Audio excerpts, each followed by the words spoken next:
Hello students, आप सभी का स्वागत है हमारे YouTube channel Phoenix coaching academy में। तो आज हम आपके लिए सभी के लिए एक नई सीरीज लेके आ रहे हैं, इंडियन हिस्ट्री।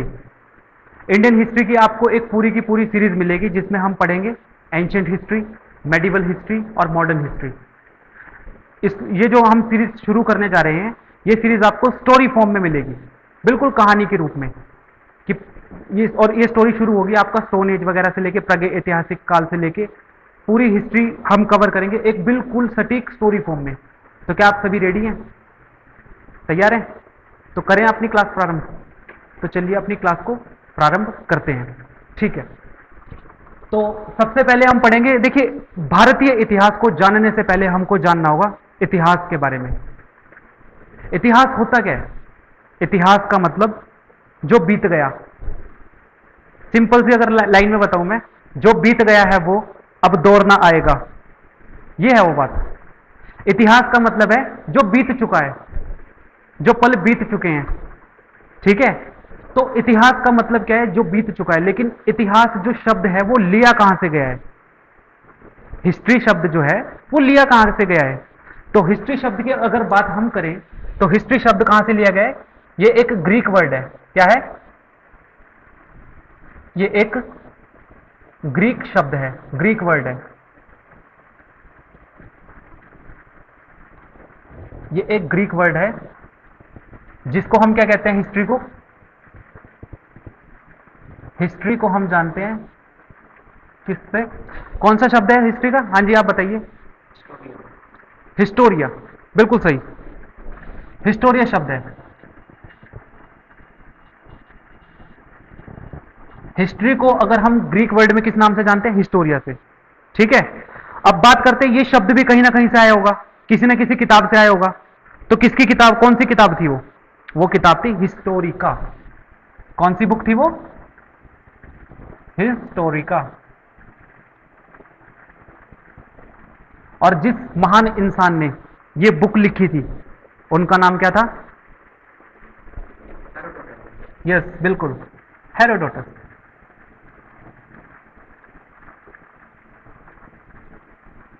और यही वो महापुरुष हैं, यही वो महापुरुष हैं जिसको हिस्ट्री के जनक के रूप में जाना जाता है, यानी कि फादर ऑफ हिस्ट्री। किसके नाम रूप से? Father of history. किसी भी चीज का पिता बनने के लिए ना मेहनत करनी पड़ती है। तो ये क्या है? Father of history. इन्होंने भी मेहनत की, बुक लिखी हिस्टोरिका के नाम से, और इतने फेमस हुए, इतने प्रसिद्ध हुए कि इतिहास को ग्रीक भाषा में हिस्टोरिया ही कहते हैं। इन्हीं की बुक में से एक रेफरेंसेस लिया गया और जानते हैं हिस्टोरिया के नाम से। तो ये चीज है फादर ऑफ हिस्ट्री। इनको किस नाम से जाना जाता है? Father of history. ये बात समझ आई? अभी तक हमने सिर्फ हिस्ट्री शब्द को जाना। अब हम, इतिहास तो बहुत बड़ा है, मानव इतिहास, पृथ्वी का इतिहास, चाइना का इतिहास। तो हम कौन सा इतिहास पढ़ने जा रहे हैं बताइए? हम इतिहास पढ़ने जा रहे हैं जहां पर हम रहते हैं, जहां पर हमारा वजूद है, जिस देश ने हमें पहचान दी है, हम उसका इतिहास पढ़ेंगे। मुझे एक चीज बताओ, आप हिमाचल प्रदेश में रहते हो, क्या आपको अपने घर के बारे में पता होना चाहिए नहीं चाहिए? बताइए। भारत के बारे में, भारत में रहते हो, भारत के बारे में पता होना चाहिए नहीं होना चाहिए? कि भारत का जो पिछला क्रम है, भारत का जो इतिहास रहा है वो कैसा था, कैसे इंडिया की शुरुआत होती है, कैसे इंडिया में कौन कौन से महापुरुष आते हैं, इंडिया का विस्तार कैसे होता है, ये सब जानना जरूरी है ही नहीं है? आप ही के लिए नहीं, सभी के लिए जरूरी है। यदि आप अपने घर के परिवारों के सदस्यों के बारे में नहीं जानोगे, अपने परिवार के बारे में नहीं जानोगे, अपने देश के बारे में नहीं जानोगे, तो फिर क्या करोगे बताओ? जो मेरी ये मेरी क्लास है, जो मेरी प्लेलिस्ट है हिस्ट्री की, ये सभी के लिए है। जो स्टडी कर रहा है उनके लिए भी है, और जो स्टडी नहीं भी कर रहे हैं, जो स्टूडेंट लोग हैं उनके लिए तो बहुत इंपॉर्टेंट है, और जो स्टूडेंट नहीं है उनके लिए भी बहुत इंपॉर्टेंट है। हमें अपने इतिहास के बारे में जानना होगा, पहचानना पड़ेगा हम लोग कौन हैं, हमारा क्या अस्तित्व है। हमको बूस्टअप करने के लिए किसके सहयोग से हम यहां पहुंचे आज? ठीक है, तो चलिए हम अब शुरू करते हैं अपना प्यारा इतिहास, भारतीय इतिहास के बारे में। करें शुरू? चलिए, तो हम पढ़ेंगे इंडियन हिस्ट्री के बारे में। ठीक है, भारतीय इतिहास के बारे में। तो भारतीय इतिहास के बारे में पढ़ने से पहले एक चीज और बता देता हूं मैं। इतिहास का जो पता है ना वो कैसे लगता है, किसी भी इतिहास का पता लगता है, देखो फिर सोर्सेज के बारे में हम बात करते हैं। इतिहास का जो पता लगता है वो कैसे लगता है, क्योंकि ये जो चीज मैं बताने जा रहा हूं ना, ये आप किसी के भी इतिहास से पे अप्लाई कर सकते हो, चाहे आप चाइना का इतिहास पढ़ो, चाहे अमेरिका का इतिहास पढ़ो, चाहे मेसोपोटामिया का इतिहास पढ़ो। कोई भी जो हिस्टोरियंस होता है वो इन चीजों का ही प्रयोग करके अंदाजा लगाता है इतिहास के बारे में कि यहां पे कौन कौन सी घटनाएं घटित हुई हैं। समझ गए नहीं समझ गए?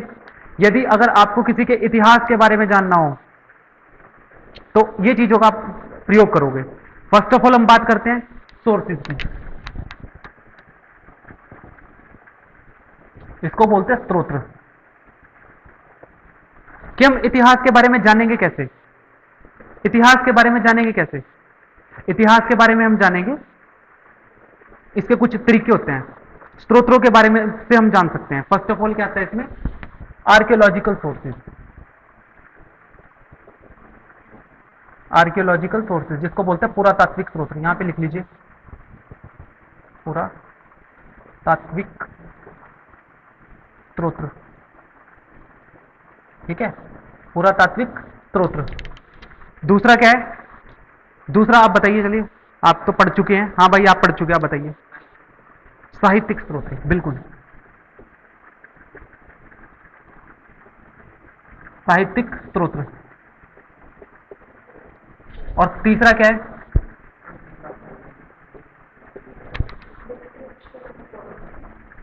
विदेशी यात्रियों का विवरण। Description of foreigner travellers. ठीक है, फर्स्ट ऑफ ऑल देखिए, किसी भी इतिहास को आप जानेंगे, किसी भी जगह के इतिहास को जानेंगे तो ये उसके 3 आयाम है, उसके 3 डायमेंशन ये हैं। अगर हम बात करें पुरातात्विक स्रोत के अंतर्गत क्या क्या आता है, चलो बताओ। आप इतिहास पढ़ चुके हो मेरे से, बताओ कैसे पता करेंगे हम इतिहास के बारे में? अवशेष, बिल्कुल, फॉसल्स से, बिल्कुल ठीक है, फॉसिल्स। ठीक है, आगे इंस्क्रिप्शन, अभिलेख, इंस्क्रिप्शन बोलते हैं इसको। ठीक है, और हाँ जी मॉन्यूमेंट्स। मॉन्यूमेंट्स मतलब स्मारक, मॉन्यूमेंट्स होते हैं। और क्या होता है? स्टैच्यूज यानी कि मूर्तियां। और ये जो पीछे मूर्तियां बने बैठे हैं ना और जो बोल नहीं रहे हैं, ये वही स्टैच्यूज हैं। इनसे इनके इतिहास के बारे में पता लगता है, इनका भी इतिहास पता लगता है। भाई आप अच्छे स्टूडेंट हो, पढ़ते हो, लेकिन जब तक आप अपने आप को रिप्रेजेंट नहीं करोगे ना मेरे भाई, तब तक कुछ नहीं होगा। मूर्ति मत बनो, रिप्रेजेंट करो। टीचर कुछ पूछता है तो बताइए प्लीज, ठीक है? ये मूर्तियां बन के नहीं बैठना। आपसे कोई आपके इतिहास का पता लग जाता है इससे कि इसको शायद कुछ पता ही नहीं होगा, दूसरे अंदाजा लगा लेते हैं। तो प्लीज आप सभी मेरे साथ इंटरेक्ट कीजिए, ठीक है? तो आप अच्छे से सीख पाओगे। अरे गलती होगी, इंसान गलतियों का पुतला है, करो गलती, हम सुधारेंगे। जब तक आप बात ही नहीं करोगे मेरे से तो मुझे कैसे पता लगेगा कि आपको कहां समस्या आ रही है? ठीक है, तो इंटरेक्ट करना है मेरे साथ, ठीक है? चलिए, तो इसके बाद क्या आता है? मूर्तियां। फिर आते हैं सिक्के, और ठीक है, चलिए देखिए, पुरातात्विक स्रोत वो होते हैं, पुरातात्विक स्रोत के अंतर्गत ही आता है। ठीक है, पुरातात्विक स्रोत के अंतर्गत ही आता है। सबसे पहले क्या आता है? फॉसिल्स। किसी के इतिहास के बारे में जानना हो, कोई भी इतिहास हो, तो सबसे पहले आप क्या देखोगे? जैसे हम आने वाली क्लासेस में पढ़ेंगे सिंधु सभ्यता, मेसोपोटामियन सभ्यता हम कर चुके हैं, ठीक है, अपनी क्लासेस में। तो अगर आप किसी के भी इतिहास को जानोगे तो जो वहां पे आपको अवशेष मिलेंगे किसी भी चीज के, तो आप उनसे अंदाजा लगा सकते हो। अवशेष का मतलब जैसे कि आपको वहां कंकाल मिल गया, ठीक है, कंकाल मिल गया किसी का, तो आप उससे अंदाजा लगा सकते हो। जैसे ममीज वगैरह मिलती थी इजिप्शियन हिस्ट्री में मिलती थी ममीज, उससे पता लग जाता था उसके समाज के बारे में भी। आपको एक चीज बताता हूं, मेसोपोटामियन सभ्यता में भी कुछ वहां पे तो ममीज मिली है इजिप्शियन हिस्ट्री में, और दूसरी हिस्ट्री मेसोपोटामियन हिस्ट्री। अगर मेसोपोटामिया की इतिहास के बारे में बात करें तो वहां पे समाज का आकलन कैसे करते हैं हिस्टोरियंस? कि यहाँ पे राजतंत्र हुआ करता था, ये यहाँ पे समाज कैसा हुआ करता था, तो कंपैरिजन कर लेते थे कि वहां पे जो कब्रें हुआ करती थी ना, उनके पास कुछ सोने की चीजें मिलती थी, आभूषण मिलते थे, ठीक है।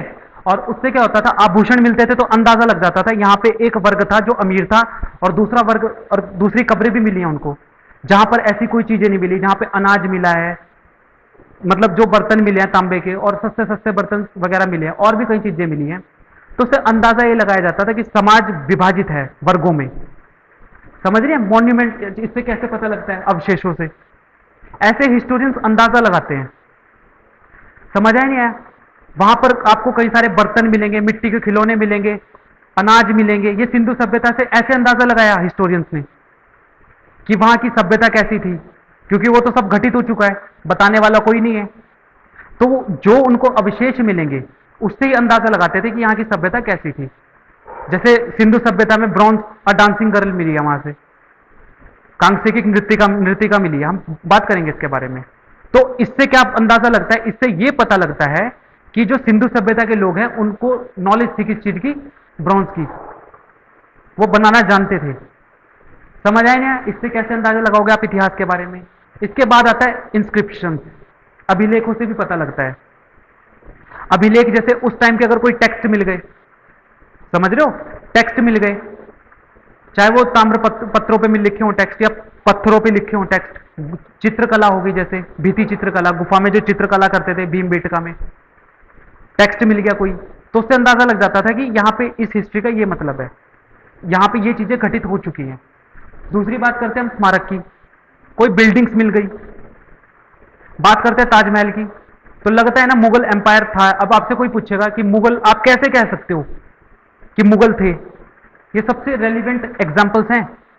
किताब में तो आप कुछ भी लिख सकते हो, समझ रहे हो आप मेरी बात, किताब में तो कोई कुछ भी लिख सकता है। आप कैसे बात करोगे कि चंद्रगुप्त मौर्य यानी कि मौर्य वंश अस्तित्व में था भारत में, किताबों में तो कुछ भी लिखा हो सकता है, लेकिन सबसे प्रमाणिक स्रोत माने जाते हैं मॉन्यूमेंट्स, अवशेष, अभिलेख उस टाइम के।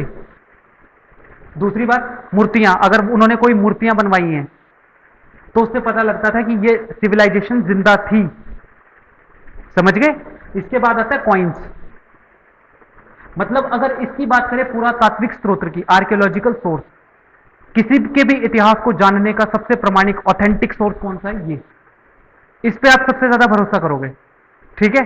फिर कौन सा आता है, लिटरेचर सोर्सेज, और लिटरेचर सोर्सेज में हम बात किसकी करेंगे, यहां पे लिख लीजिए, ये तो हमने बात की थी पुरातात्विक की, पुरातात्विक स्रोतों के बारे में। दूसरा कौन सा आता है भाई, साहित्यिक स्रोत, यानी कि लिटरेचर सोर्स, साहित्यिक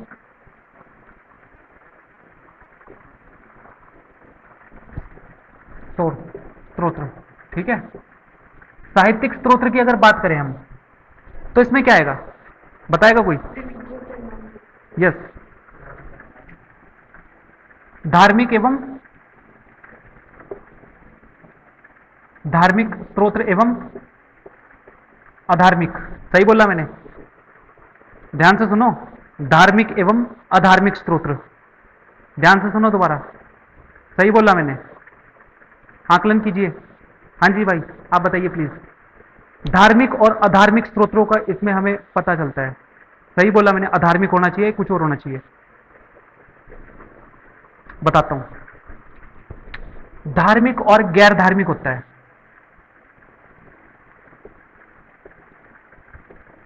ठीक है। इसका मतलब क्या होता है, धार्मिक का मतलब जिसमें हमारे धर्म के बारे में, जो सोर्सेज के बारे में बात करता है, ठीक है। और अगर आपने यहां पे गैर धार्मिक की जगह अधार्मिक लिख दिया ना, हाँ जी, गैर धार्मिक की जगह अधार्मिक लिख दिया, यानी कि जो धर्म से परे हो, ठीक है, मतलब जो धर्म के बिल्कुल विपरीत हो, विपरीत होने का मतलब या खिलाफ हो बिल्कुल, उसका मतलब क्या होता है, अधार्मिक।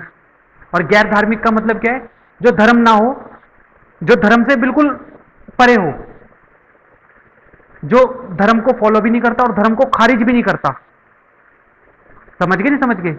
जो धार्मिक बातों को मतलब वैसे नहीं मानता लेकिन वो खारिज भी नहीं करता। लेकिन अधार्मिक का मतलब क्या होता है, जो धर्म को सिरे से नकार देता है, इसका मतलब होता है अधार्मिक। और गैर धार्मिक का मतलब धर्म का रास्ता है स्पिरिचुअल, धर्म का रास्ता कैसा है, स्पिरिचुअलिटी की तरफ को। और गैर धार्मिक का क्या है, उसका रास्ता दूसरी तरफ है। समझ गए? चलिए देखिए, धार्मिक स्त्रोत्र में क्या क्या आएगा पहले बताइए। धार्मिक स्त्रोत्र में आएगा आपकी कई सारी किताब, जैसे भागवत गीता, वेद, पुराण। जैनिज्म के अलग स्त्रोत्र हैं, ठीक है, बुद्धिज्म के अलग स्त्रोत्र हैं। तो इसमें सभी बुक्स आएंगी, उससे भी इतिहास के बारे में हमको पता लगता है। ठीक है, समझ आया नहीं आया? और दूसरी बात, गैर धार्मिक किताबों में कौन सी आएंगी, जैसे इंडिका है, किसने लिखी थी? इंडिका किसने लिखी थी? मैगस्थनीज ने। ठीक है, और पंचतंत्र विष्णु शर्मा। ये कई सारी अर्थशास्त्र किसने लिखी थी? विष्णुगुप्त। विष्णुगुप्त, चाणक्य का 3 नाम है, कौटिल्य, चाणक्य और विष्णुगुप्त। ठीक है, तो अब ये जो किताबें थी, ये भी समाज का, देखो कहते हैं कि जो किताबें होती हैं ना, वो समाज का आईना होती है। किताबें हमेशा सही रास्ते पे लेके जाती हैं। समझ रहे आप मेरी बात? जो बुक्स होती हैं वो सही रास्ते पे लेके जाती हैं, बस उसका उद्देश्य सही होना चाहिए। समझ रहे आप मेरी बात? उसका उद्देश्य सही होना चाहिए, और उसको जो उसमें जो बातें लिखी गई हैं, सामने वाले को वैसे ही समझ आए जैसी लिखने वाले ने समझाई है। समझ गए नहीं समझ गए? सामने वाले के वैसे समझ आनी चाहिए जैसे लिखने वाले ने समझाई है। ठीक है, इसके बाद आती है, ये हो गया, समझ आ गया। इसके बाद हम बात करते हैं description of foreigner travellers. Bharat में बहुत सारे यात्री आए हैं, भारत में बहुत सारे यात्री आए हैं, ठीक है ना, अलग अलग टाइम पीरियड पे, अलग अलग राजाओं के टाइम पे बहुत सारे यात्री आए हैं। जैसे हम बात करते हैं, फाहियान किसके टाइम पे आया था बताओ?